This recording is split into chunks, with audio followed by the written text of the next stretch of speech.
Well, a string of high-profile arrests have been made in KwaZulu-Natal. Among them, self-proclaimed Zuma family associate Thoshan Panday and senior police officer Navin Madhoe.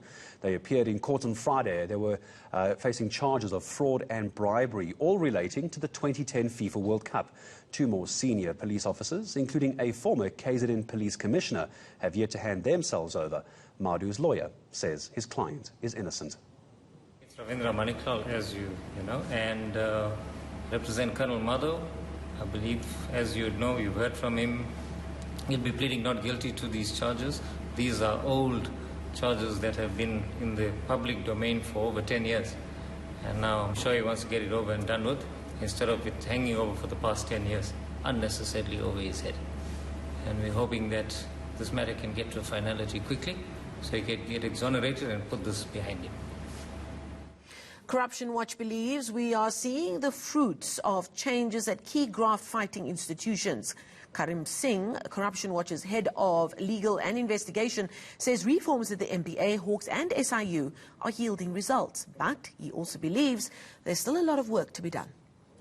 We have such a deep deficit when it comes to accountability. There's still so much more out there that needs to be engaged with, whether it be issues relating to ESCOM, issues relating to PRASA and the like. But certainly I think it would feel like we're turning a page. You know, the president initially at one stage had spoken about a new dawn.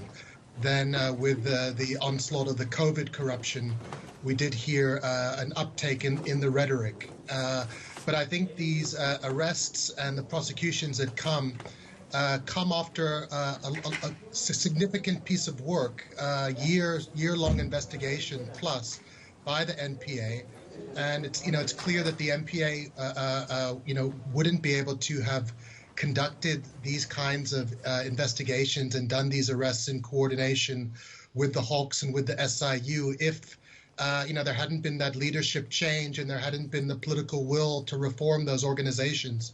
So to that extent, I think, yes, I think we have moved into a different moment, but it would be too optimistic for us to claim early victory on these things prior to successful prosecutions and, a fuller reckoning in terms of seeing more senior politicians and senior leaders in the dock for issues, matters where they've been implicated.